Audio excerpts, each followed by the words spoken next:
Повод за оваа седница е, кој што каже председателот на Советот, е невремето, големото невреме или елементарната непогода која што го погоди градот Скопје во текот на вчерашниот ден. За жал, во еден дел на градот Скопје, лоциран во општина Газиваба, невремето имаше катастрофални последици со оглед на тоа што за многу кратко време падна огромна количина на дожд, или некаде околу 93 литри на метар квадратен, само за 15 до 20 минути. Како што го кажа тоа на една пресконференцијата на управувачкиот комитет, одговорниот на Хидрометеоролошкиот завод, тоа практично беше водена бомба која што падна над градот Скопје. Значи, дождот беше, времето беше скоро во цело Скопје, меѓутоа со различен интензитет. Ние утринава имавме и кризен штаб на градот Скопје, по кој што беа присутни и градоначалници или представници од општините, значи и од Ѓорче Петров, и од Бутел, и од Кисела вода, и од Карпош. Така да најпогодена е Газиваба, после тоа доаѓа помалку Кисела вода и дел од аеродром, помалку е во другите општини, има материјални штети, ама нема некои поголеми последици. Оној дел кој што беше највеќе зафатен во општина Газиваба, тоа оној дел кој што гравитира према Скопска Црна Гора, значи тука паѓаат населеното место Сингилич, со економија. Не знам дали да ги издвојуваме, мислам дека и подедно некој ги издвојува. Економија е на патот према Рачиново, делот Сингилич кој што е на патот према Рачиново, Стајковци, значи тие три населени места беа најтешко погодени. Исто така многу погодени беа и Црешево, Смилковци, Винише малку дел, Брњарци, Страчинци исто така и нагоре Булачани и Раштак. Беа погодени од невремето, меѓутоа нема големи последици.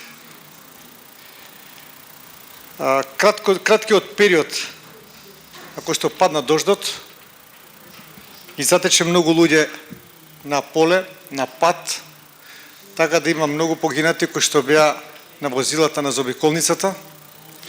Дождот дојде од Скопска Црна Гора, значи од Раштак, Булачани, преку Смилковци, преку заобиколницата во, да речеме, Стајковското езеро, не Смилковското, туку Стајковското езеро, и во делот на Сингилич, во делот на Камник и во делот на Стајковци. Исто така, оној слив кој што доаѓа од реката кој што доаѓа Булачани, Црешево, и таа оди во Стајковци. И третото е оној дел кај Страчинци, кој исто така преку автопатот доаѓа во Стајковци и понатака во Сингилич. Така да, значи ова невреме однесе околу 20 за сега човечки жртви. Ми сакал да изразам сочувство за загинатите, за семејствата на загинатите. Да се надеваме дека нема да бидат повеќе. Инаку, ние како кризен штаб по дојавата на Хидрометеоролошкиот завод, значи веднаш реагиравме, уште од 19 часот синоќа и на деловите во Скопје, во оние делови кои што беа критични точки кои што секогаш биле на патиштата на подвозниците и на ниските точки на сообраќајниците во градот Скопје. Меѓутоа, исто така, и со градоначалникот на општина Газиваба се упативме во делот на према Сингилич и Стајковци, меѓутоа невозможно беше да се приде таму. Ниту од страната на Бутел, ниту од страната на заобиколницата Хиподром Рачиново, ниту пак овде преку Ченто. Значи, тотално беше сопрен сообраќајот, а огромни водени токови, значи, поминува низ Сингилич и низ Стајковци. Некаде околу 21 часот, значи, успеавме да почнеме да се пробиваме. Голема помош ни пушти Министерството за внатрешни работи, единиците за брзи и специјални интервенции, со механизација, со хермелини, со посебни джипови, исто така армијата на Република Македонија, со војска и со камиони, а градот Скопје преку своите јавни предпријатија исто така беше активно вклучен. Значи, цела механизација што има и која беше наменета за ваков вид беше ставена во функција, така да повеќе од 10 машини беа упатени во овие две населени места. Долго време не можеше да се пробие преку Сингриш да се стигне до Стајковци. Уште полошо беше со тоа што телефонските врски беа во прекин, бидејќи станицата репетиторска на Мобимак поради снемување на струја и таа не емитуваше, така да не можеше многу и да се комуницира со луѓето. Некаде после 22 часот, значи се проби патот преку Сингриш и се дојде до Стајковци. Веќе во Стајковци беше вожата беше скоро повлечена, во Сингриш се уште имаше големи дотоци на вода. Потоа го посетивме и Срешево, и Смилковци, со оглед на тоа што и таму имаше човечки жртви, и таму имаше прекин на патот, и таму однесоме еден багер или скип. И бевме, потоа се вратиме по заобиколницата, која што исто така на добар дел беше оштетена и непроводна, така да со овие специјални возила можеше некако да се пробиеме. Некаде до 4 часот бевме во сограѓаните на овие населени места. Во 4:30 уште да имаме состанок со сите кои што учествуваа во ова акција, и од Министерството за здравство, Министерството за труд и социјална политика, од војската, од полицијата, од Дирекцијата за заштита и спасување. Јас би сакал да напоменам дека јавните предпријатија, комунална хигиена, водовод и канализација, улици и патишта, противпожарната единица беа навистина на своето место, значи активно беа вклучени, дури противпожарната единица ги употреби и чамците, и двата чамци беа однесени таму, со оглед на тоа што имаше огромни количини на вода. Се евакуираа повеќе од 1000 луѓе. Се направи прифатен центар во Панчарсовски, кај што беа прифаќани луѓето кои што нема кај да останат, со оглед на тоа што имаше такви случаи кај што нивните домови беа срушени. Денеска исто така одржавме, како што кажав претходно, кризен штаб.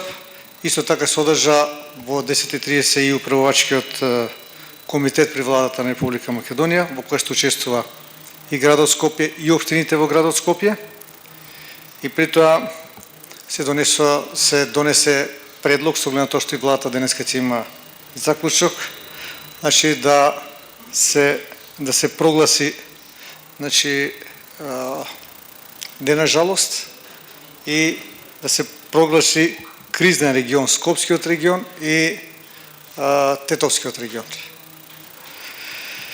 Благодарност исто така до големиот број на волонтери, до Црвениот крст, кои што учествуваа вчера, а денеска уште повеќе.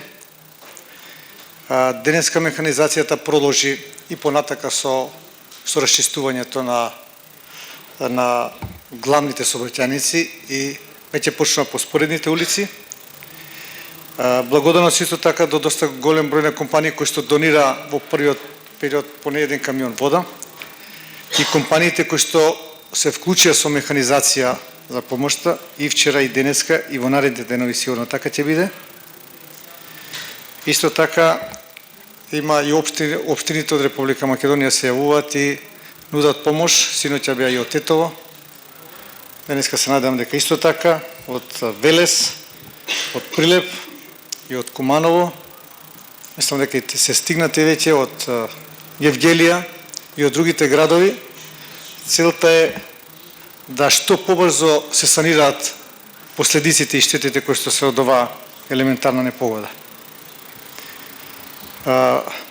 Ние понатака исто така значи ќе работиме на планот како и со каква механизација и со кои човечки ресурси треба да се настапи таму, за да може што побрзо тоа да биде санирано. Исто така на предлог и во координација со сите советнички групи, предложено е да семејствата на секој од починатите добие еднократна помош од градот Скопје во вредност од 180.000 денари, околу 3.000 евра. Исто така, со оглед на тоа што општината 3.000 евра, да, се извинувам ако сгрешив. Се извинувам. Општина Газибоа ќе формира комисија за проценка на штетите, во која што градот Скопје ќе учествува со своји членови, со своји проценители, ќе учествуваат и општините, ќе учествува и владата на Република Македонија. Така е по закон. Се сеќавам јас кога имаше елементарна непогода кога бев градоначелник на Газибоа, исто беше градот вклучен и владата со членови во комисиите со оглед на тоа што тоа е обврска на општината. Оформен е дистрибутивен центар во основното училиште 25 мај во Сингелич, во кој што се дистрибуира водата која што донираат, понатака сигурно и храна,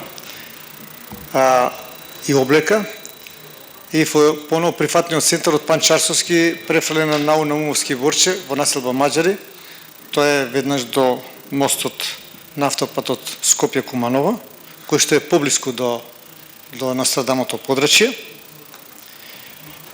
Така да ние ќе продолжиме понатака и да активно учествуваме за да што помалку, значи што пократко и за што пократок период бидат санирани последиците од оваа елементарна непогода.